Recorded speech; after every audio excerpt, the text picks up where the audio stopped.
Tsy manao concert tsika na manao hidakira fampisehoana fa tena tsika rehetra ny hidera. Dia toy izao ny fandaharam-potoana ialana tsiny amin'ny fahatarana manao azafady satria tarakely ny fampidirana. Dia mizara telo mazava ny fotoanantsika androany dia voalohany teny dia misaotra an'Andriamanitra nanome an'ity andro ity. Efa nitsahatra ny olana tsy ho avy tsony io mety rapitso arivo any ngamba vao mety ho avy dia alao ho avy any rapitso arivo. Mizara telo mazava ary ity am-piandohana dia makasitraka voalohany dia manondrana sady ny fisaorana ho an'ny l'église adventiste de Saint-Hubert makasitraka ny ray aman-dreny mpitandrina eto an-toerana sy ny komitina amin'ny alalana antsika tehaka mafy eo an'zareo mampitsara antsika.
Fandaharantsika manaraka dia na dia aty an-tany lavitra aty ary sika dia andaontsika tsy avy-mivavaka ny firenena dia Madagasikara indrindrandrindra amin'izao fotoana ny asaramanitra izay manatrarantsika taraka ambinipolo taona ny nahazahoana ny fahaleovantena izao.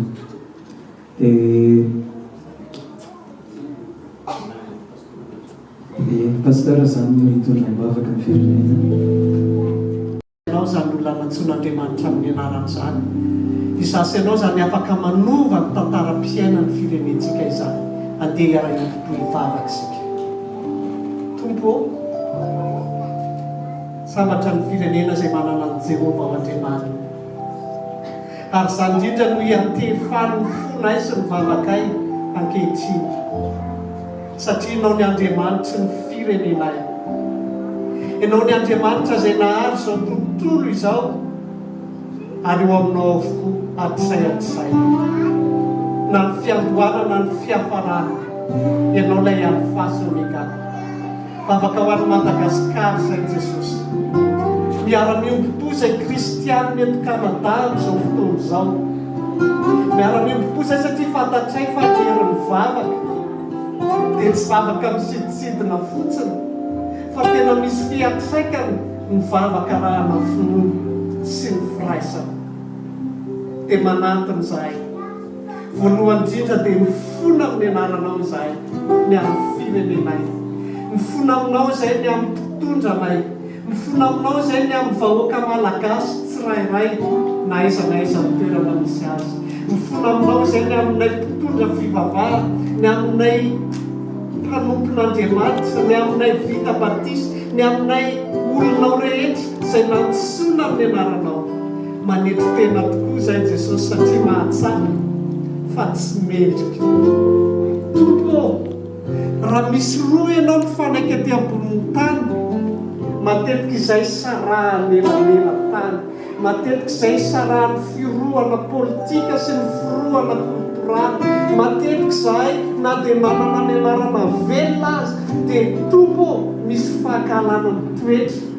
Dia izany mety ilay atao anatrehanao midiovy anao. Dia izany mety ilay atao anatrehanao Jesosy ankehitriny hoe diovy izay. Mba ataovy aty anatinay izany saina mahay ataovy aty anatinay Jesosy izany hoe araka ny teninao tamin'ny mpianatra hoe izay rehetra tsy manohatra anao dia mombanao. Satria zarazaraina samihafa izahay, zarazaraina samihafa izay fa Andriamanitra dia ray ihany, ny batisa dia ray ihany. Samy ray firenena izahay. Dia ampianary izay hifankatia, ampianary izay iray saina, ary tsofirano ny mpitondranay mba ahazo ny firenenay mandeha amin'ny fiadanana sy ny fahatrim-pahalemana. Meo an'ny mpitondranay mitahotra anao, dia meo an'ny mpitondranay ny herin'ny fananao mba tonga azy ireo marina. Tompony tsy fahamarinana amin'ny endriny rehetra, ny justisy rehetrarehetra amin'ny lafiny rehetra, fanaovana tsinitsinina ny madinika rehetra, avoazy ny mpitondranay, avoazy ny firenenay. Tompo ataovy aty anay malagasy ny firaisana, ny fitiavana maro. Ary dia mitsotra any izay Jesosy ny firenenay, satria menao fahefana izahay fa raha ny olona izay nantsoina amin'ny anarana, menao fahefana izay mivavaka, anasitrana ny taninay amin'ny anaranao. Dia sikafo ny firenen'i Madagasikara Jesosy. Misaotra anao tamin'ny fiarovanao satria raha ny zava-nisy tamin'ity taona ity dia tokony mihoatra lavitra mireny ny fahoriana amin'ny anjady anay. Misaotra anao fa amin'izao fotoana izao dia hitanay fa mivalo ny vavaka dia mipatrana rehetra. Tompo na dia mandalo antsaritra fahoriana ny firenenay hatramin'ny ity volana ity dia mesoronao tsy kelitely vokatran'ny valana retiny izany. Dia mangataka aminao izay arovo ny firenenay. Tsy ny firenena Madagasikara ihany, fa ny firenena izay misy any an-tsirairay avy. Ampianary izay tanana, ampianary izay ampianary izay anao izay azonay atao fampandrosoana ny toerana misy anay, fampandrosoana ny firenena izay nilatsary tafininay. Dia amin'ny anaranao Jesosy Kristy nombona tamin'ny azo fijaliana fa nitsangana tamin'aty, amin'ny anaranao ny angatahana izany vavaka izany. Aroka ianao leliany no melonary, aroka ianao leliany no melonary.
misaotra fifanararaotra mifanatreranao voakasikireny mifanay zay vaolobe favelonianao tafatoetra tamana amin'ny firaisana amin'ny fanahinao ilatsany fanao ao satsaina velonay mikany misaotranao Mai mandao sanatresanao andreo mantsy farananao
Fiainako eo am-penatananao eo am-penatananao anao tokoa Jesosy anao koa gloria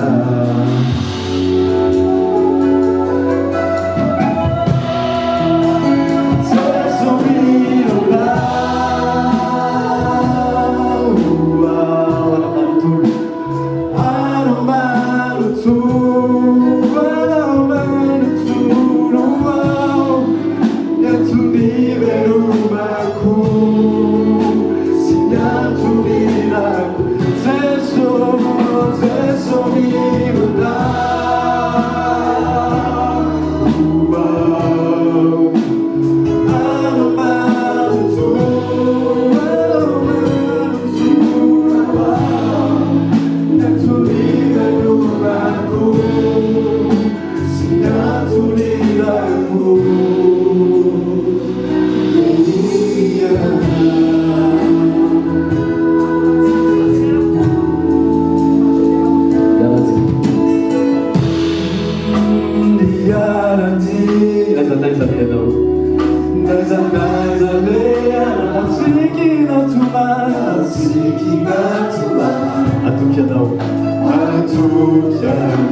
rehefa mandeha ny fiainana rehefa mety ozy le mopera en Égypte zay hoe la foi commence quand Dieu répond pas.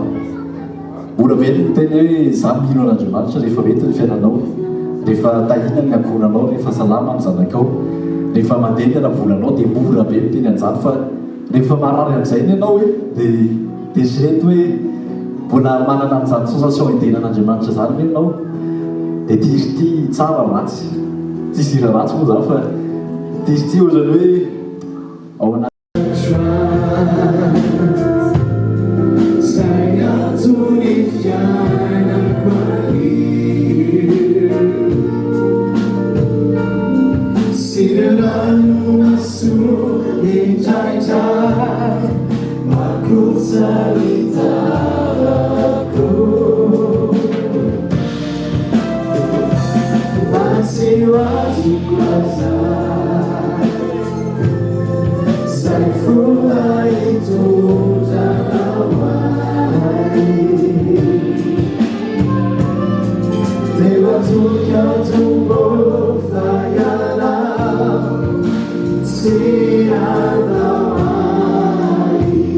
Miron'izao fotoan'izao fa misy mandalo olana mety misy mandalo ady sarotra amin'izao fotoan'izao.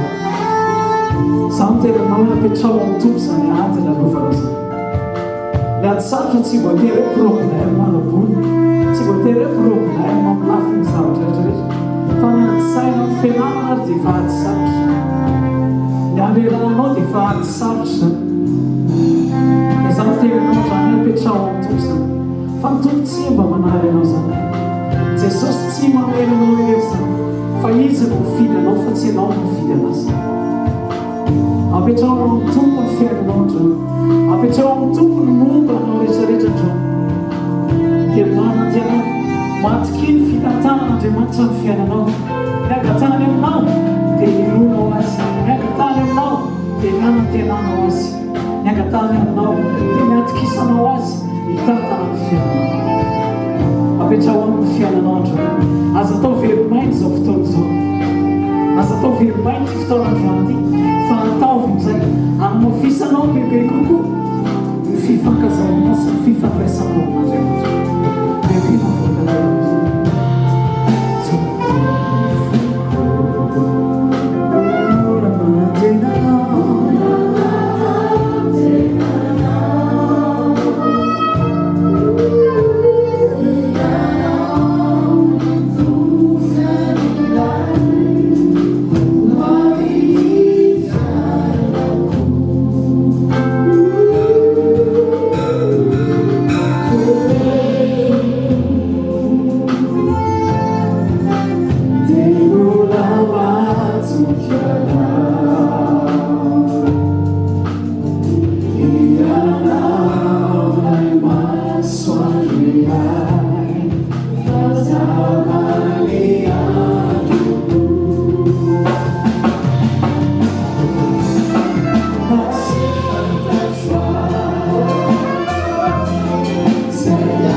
Bebe navoakanao fonao miporian'Andriamanitra. Andriamanitra efa fanandrasan'Andriamanitra, ianao manokatra amin'ny finoan'Andriamanitra.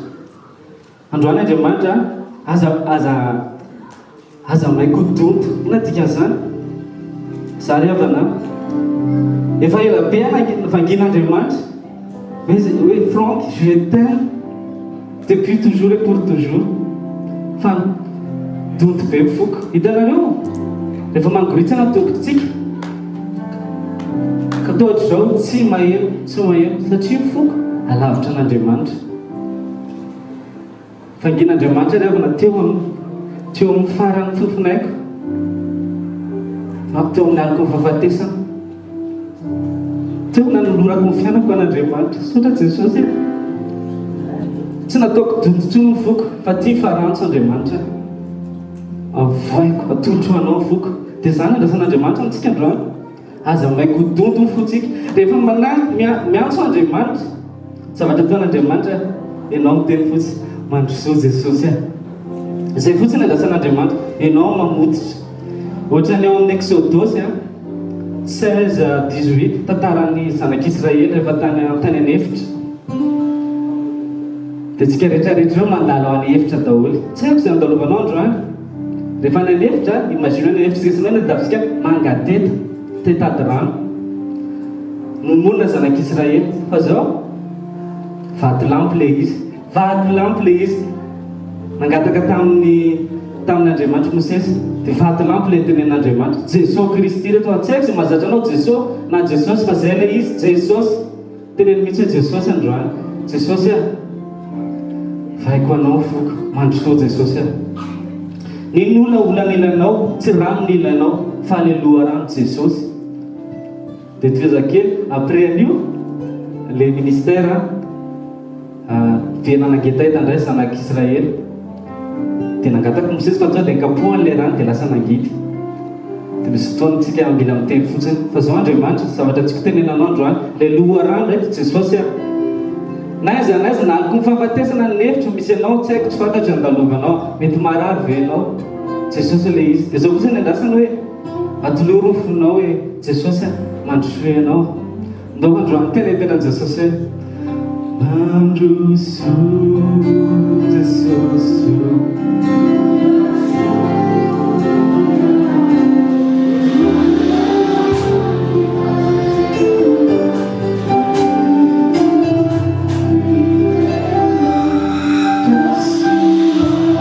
afaka mitsanga tsika eny amin'ny toerana eny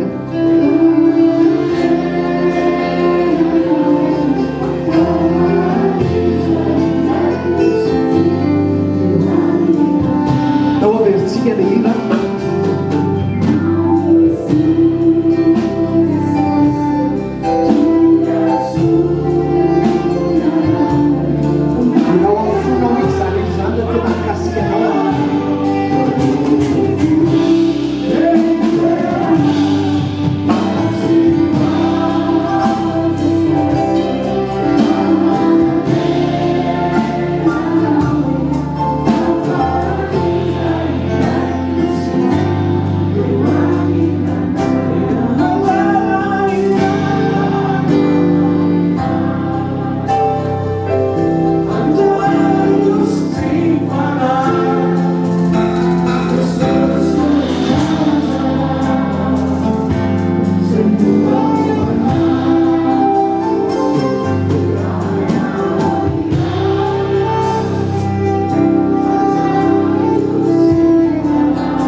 Tsy meno fanahy masina dia tsy tonga amin'ilay lalan'i Jesosy. Dia ohatr'izany vaolombelona voninahitra an'Andriamanitra irery ihany. Misy fotoana zaho tao anatin'ny fisotroana fitsangazangana voninahitra ao an'Andriamanitra irery ihany. Fa zao rehefa manome an'i Jesosy tsika, ambarin'i Jesosy ny fotsika. Dia laza mihitsy ianao Jesosy dinio foko izaho toetra ho voninahitra ao Andriamanitra. Zao ny zavatra angatahany tomponao androany omeo Jesosy mihitsy fonao Jesosy dinio izaho toetra ovaio Jesosy izay tsitraka ao Andriamanitra tofeko foko anao.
Causa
Comprendre. C'est vraiment un privilège de pouvoir vous parler aujourd'hui, ce soir. Et je sais vraiment pas par où commencer, mais quand il s'agit de témoigner de Jésus, j'ose foncer en fait. J'ose affronter la peur et la honte, parce que le nom de Jésus est vraiment digne d'être loué. Le nom de Jésus est vraiment digne d'être élevé. Le nom de Jésus, c'est le nom qui a transformé ma vie. Et si je suis devant vous aujourd'hui, c'est parce que Jésus a donné sens à ma vie. Et c'est vraiment la personne qui... Vous savez, j'étais toujours dans les églises depuis que j'étais jeune. Mais pour moi, c'était juste comme de la religiosité. Chaque dimanche, je vais à l'église. Quand c'est les examens, ben, je vais prier pour passer les examens et tout. Mais j'avais pas comme cette intimité-là avec Jésus. J'avais peur de lui. J'avais honte de lui partager certains sujets.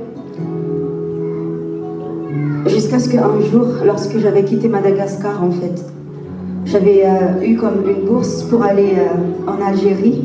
D'ailleurs, il y a une personne ici qui était en Algérie aussi, Yann.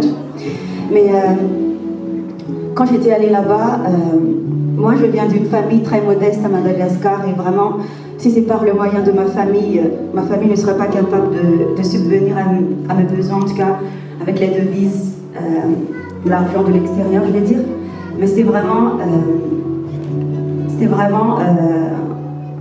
l'État algérien, en tout cas, qui nous donnait de la bourse, et l'État malgache aussi nous donnait un certain montant chaque année. Et c'est avec ça, en fait, qu'on vivait. Et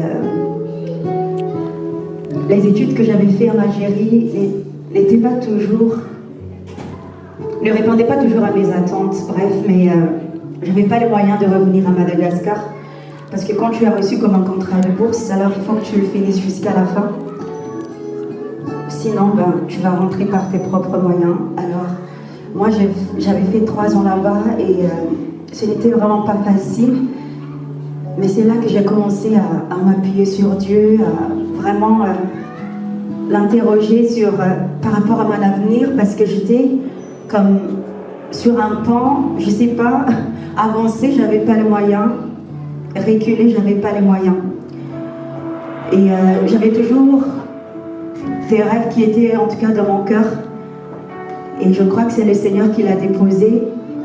Et je crois que c'était ça aussi, l'énergie qui m'a poussée en fait à persévérer, même si ce n'était pas encore très clair pour moi, le Seigneur et tout ça. Et comment est-ce que je suis arrivée ici au Canada? C'est parce que c'était par un rêve tout simplement. J'ai jamais pensé au Canada parce qu'on s'entend que pour les étudiants étrangers, c'est très cher, les frais de scolarité, c'est 10 000 $ la session. Moi, je ne veux même pas 100 $. Et c'est toujours le campus France, en fait, qui était en moi. Et j'avais fait les démarches quand j'étais en Algérie. Sauf qu'un jour, j'avais fait un rêve que j'étais en train de parler avec un ami, en fait, qui était en Algérie aussi, mais qui est déjà rendu ici au Canada. Et le lendemain, je lui ai parlé sur Facebook et c'est comme ça que l'idée de Canada est venue en moi. Et cet ami-là m'a juste dit, mais pourquoi tu ne fais pas les démarches? Et moi, quand j'ai vu les frais de scolarité, c'est impossible. Mais j'ai tout simplement fait l'admission de 30 $ parce que j'avais reçu ma bourse de l'État malgache qui était de 115 $, je pense, et j'ai pu payer le frais d'admission à l'université Laval. Mais... c'était tout en fait, et je ne m'attendais pas à ce qu'il y aura une suite, mais un jour j'avais reçu l'offre d'admission comme quoi j'étais admise, et j'étais contente, mais en même temps je ne sais pas trop ça va où ce truc là, et la prochaine étape, ce sera le CAQ, le certificat d'acceptation au Québec. Et ça coûtait 100 $ instant. Et c'était en fait, je partageais ma chambre avec une Congolaise et c'était son compatriote qui était ici au Canada. Alors qu'il se parlait sur Skype, il m'a dit Fiderana, je peux te payer les frais de CAQ, mais quand tu vas venir ici, mais tu vas rembourser. Et ça m'a tellement touchée parce qu'il ne me connaît même pas, mais directement il a dit comme ça. Et pour moi, je pense que j'ai dit ok Seigneur, je ne sais pas trop, je m'en vais où, mais il y a une porte qui s'ouvre, alors je vais faire un autre pas. Et je l'ai fait, et après ça, c'était accepté. Alors c'était l'étape maintenant pour le permis d'études où tu dois prouver en fait ta capacité financière, et qui était impossible pour moi, mais le Seigneur, il a encore ouvert une porte. Il y avait une personne qui était en Algérie, il était malgache, mais c'est lui en fait qui m'a pris en charge. Mais c'était très difficile pour qu'il l'accepte. Mais en priant, il y avait le Seigneur qui m'a montré une histoire de cette femme qui suppliait le juge de lui accorder une faveur, et il était tellement tanné qu'il a dit ok, je te l'accorde. Et moi, quand j'ai lu ça, j'ai appris que c'est ça que je devais faire. Mais je ne sais pas trop si c'était ça, mais enfin, je l'ai fait. Jusqu'à ce que la personne, en fait, elle a accepté de me prendre en charge, à condition que dès que j'arrive ici au Canada, il faut vraiment que je transfère ça en fait vers une autre personne, parce que c'est quand même très risqué pour lui de me prendre en main alors que je ne suis même pas ni sa famille ni quoi que ce soit, et en réalité, je n'ai même pas les moyens pour payer mes études. Donc, ça a marché encore. Et un jour, je devais aller au Canada et je n'avais même pas en fait le billet d'avion pour venir ici. Alors c'était difficile parce que mes séjours en Algérie tirent à sa fin et j'attendais juste un miracle. Je ne voulais pas revenir à Madagascar directement, mais en même temps, j'avais mon visa et mon passeport pour le Canada, mais je ne pouvais même pas aller au Canada finalement. Alors c'était vraiment beaucoup de stress, beaucoup de peur. Et un jour, au niveau de l'Air Algérie, en fait, ils ont fait une promotion de 50%. Et c'était vraiment, ça tombait vraiment avec le montant que j'avais entre les mains. Et là encore, même pour venir ici, c'était très, très difficile parce que je venais tout simplement avec un 500 $, qui était déjà beaucoup pour ma famille à Madagascar. Mais je suis venue quand même ici. Alors, j'avais cet ami-là, en fait, qui m'a accueilli chez lui et avec sa femme. Et sauf qu'après une certaine période, il fallait que je quitte et c'était vraiment difficile parce que je ne savais pas où aller. Et c'était en plein hiver en plus. Mais moi, j'étais prête à... En fait, il y avait comme un choix. Soit je vais suivre cette personne-là, ou soit je vais être dans la rue. Et en ce temps-là, j'étais déterminée quand même à être dans la rue. Mais le Seigneur ne m'a pas laissée dans la rue parce qu'il m'avait donné une idée de contacter, je sais pas, d'aller dans une église malgache. Et c'est comme ça en fait que j'ai découvert l'église FLM il y a quand même plusieurs années. Et quand j'étais allée là-bas, l'espoir dans mon cœur, j'ai dit j'espère vraiment que quelqu'un puisse m'accueillir, parce que soit c'est ça, soit comme il y avait d'autres solutions qui étaient proposées, mais c'était pas toujours selon la volonté de Dieu. Et moi j'étais prête à m'appuyer sur Dieu même si c'était difficile. Et quand j'étais dans cette église-là, alors là, j'avais directement des liens en fait avec les enfants. Et il y avait comme une personne qui était dans la chorale qui m'a proposé d'aller faire le nettoyage, en tout cas, de l'église, parce que lui, il est concierge de l'église, d'une autre église. Et j'étais allée, habituellement, je ne suis pas une personne que je ne connais pas, mais je pense, j'étais tellement comme dégoûtée, comme perdue, que j'ai dit oui directement. Et donc on a nettoyé l'église ensemble, et je pense qu'on a fini vers 2h du matin. Et du coup, comme ça, la personne m'a dit, là, il y a une chambre libre si jamais tu en as besoin. Et moi, j'ai raconté rien à cette personne-là, mais je savais que c'était Dieu, en fait, qui a encore pourvu à mon besoin, comme abri. Et directement, le lendemain, j'ai pris mes valises et j'ai pu rester là-bas. Et maintenant, il me restait 6 mois pour mon permis d'études. Et là, en janvier, là on est comme en début décembre, et janvier normalement c'est comme la rentrée à l'université Laval, mais je ne pouvais même pas y aller. Et c'était vraiment comme un grand stress pour moi parce que j'ai dit Seigneur, si jamais ça ne marche pas, je ne sais pas comment faire. Je n'aurais même pas le moyen de rentrer à Madagascar, je ne peux pas continuer mes études en fait. Et en plus, je n'avais pas le permis de travail. Franchement, je dépendais juste de Dieu en pleurant et en m'agenouillant. Et un jour, le Seigneur, il m'a encore donné une idée de chercher un institut, en tout cas qui était à la campagne. Et moi, je me dis, peut-être à la campagne, je peux mieux négocier que les universités qui sont dans les villes. J'ai dit, peut-être, je peux étudier comme pendant l'été, je peux travailler comme une folle, comme pour pouvoir rembourser. Et c'est comme ça, en fait, que j'ai trouvé l'institut qui est à Saint-Hyacinthe, qui est l'ITA, Institut Technologie Agroalimentaire. Et quand je les ai appelés, en fait, ils m'ont refusé complètement parce qu'on était déjà comme à un mois de la rentrée. Et pour eux, c'est insensé que j'insiste, en fait, pour postuler pour l'admission. Et il y avait comme 5 personnes au téléphone qui m'ont rejeté, mais j'ai beaucoup insisté jusqu'à ce que l'enregistreur, en fait, a accepté de prendre un rendez-vous avec moi. J'étais allée à Saint-Hyacinthe, j'ai pris l'autobus pour aller là-bas et c'était la première fois que je prenais l'autobus ici au Canada et ça m'a donné vraiment un grand stress parce que ça prenait 1h15 pour arriver là-bas. Mais j'étais allée et j'ai emmené directement tous mes bagages scolaires. Et quand j'ai croisé l'enregistreur, directement j'ai pleuré tout simplement. Je lui ai dit la vérité comme quoi, voilà quoi, je lui ai expliqué ma situation et aussi je lui avais dit que regarde mes relevés de notes et comme j'ai quand même certains potentiels, mais accorde-moi une chance. Et effectivement, ça l'a touchée quand je lui ai montré toutes ces choses-là. Et quand elle a su aussi mon histoire, elle était vraiment touchée et elle a dit ok, je vais mettre ton nom sur la liste d'attente, mais je te promets rien. Et 2 jours après, il y avait une place qui s'est libérée et directement j'étais admise. Et en fait, elle m'a dit aussi qu'elle va faire les démarches pour que j'aille la bourse d'exemption de frais de scolarité. Mais elle dit encore qu'elle promet rien. Et moi non plus, j'ai dit waouh, ça m'étonnerait que ça va arriver. Mais sauf que 2 semaines après, j'avais reçu une grande enveloppe et c'était écrit dessus, vous avez reçu une bourse de frais de scolarité.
manitro ny foko hidera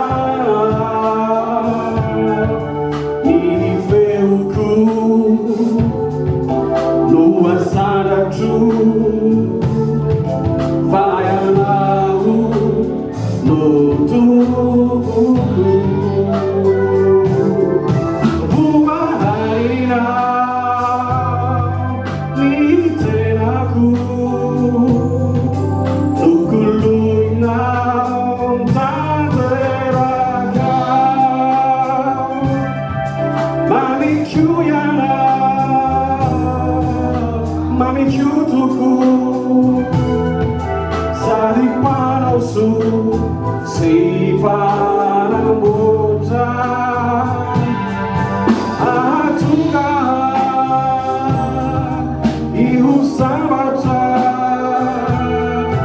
sy ho velona filaritra tsika rehetra Ndao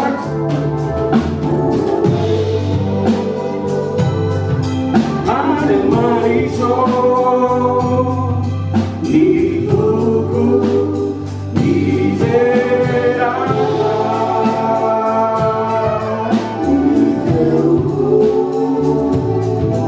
no asaratro vayanao no toko voaharina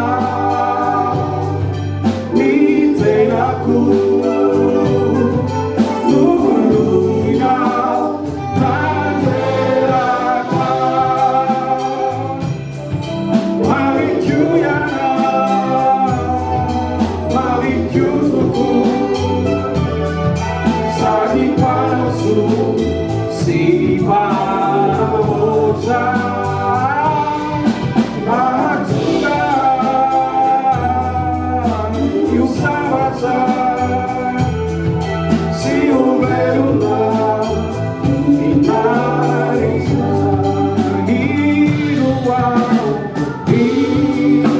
iroao maretry tena sy manao ny faneketsy manao ny fanekena manatrea nao ira kioana malaky fa eo tsika ihany indro ao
Io ho pianto fino a dirai, sappiamo far capire Fafinoniva, you're just a night for night. Mampi fankatia, mampi fantai. Avela wasulaka, Fiderana, nipataka nipataka. Asanda toke utala, akila tuputike, le tuputala. Avela wasulaka, Fiderana, nipataka nipataka. Asanda toke utala, akila tuputike, le tuputala. Hari.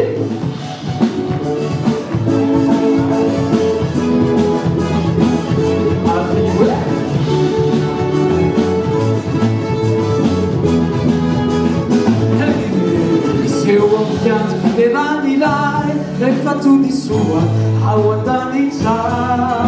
Eu non credo na matakizai, a pipi falina, aguardando già. Eu ampianto Fiderana, refa tudo di sua, aguardando già. Eu non credo na matakizai, a pipi falina, aguardando già. Aguardando già. Fiderana, nipataka nipataka. Asanda toke utala nita, akila tuputike, le tuputala nita. Avela wasulaka, Fiderana, nipataka nipataka. Asanda toke utala nita, le tuputala nita.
Música, 1, 2, 3, 7.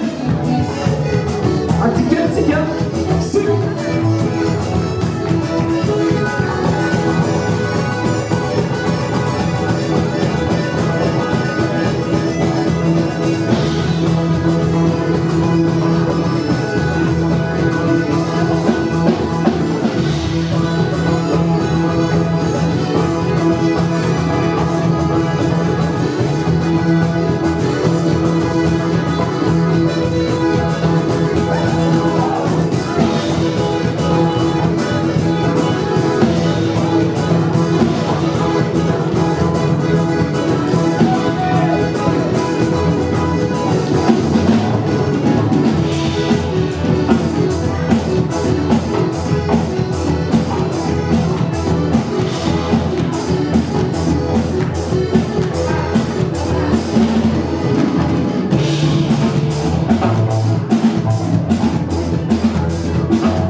Ah oui, oui.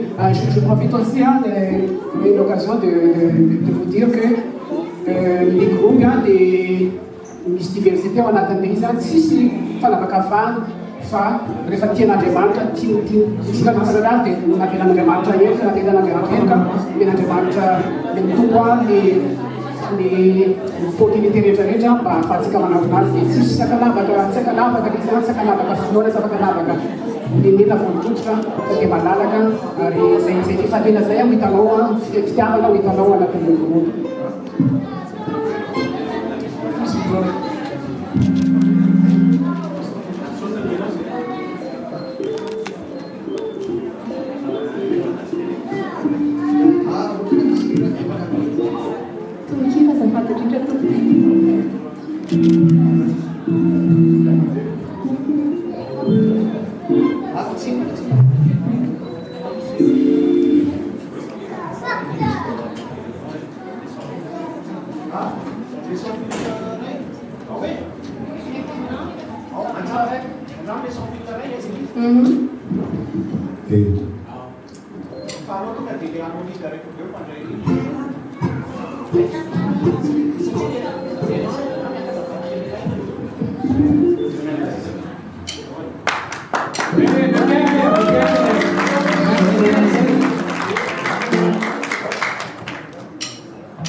Mitumia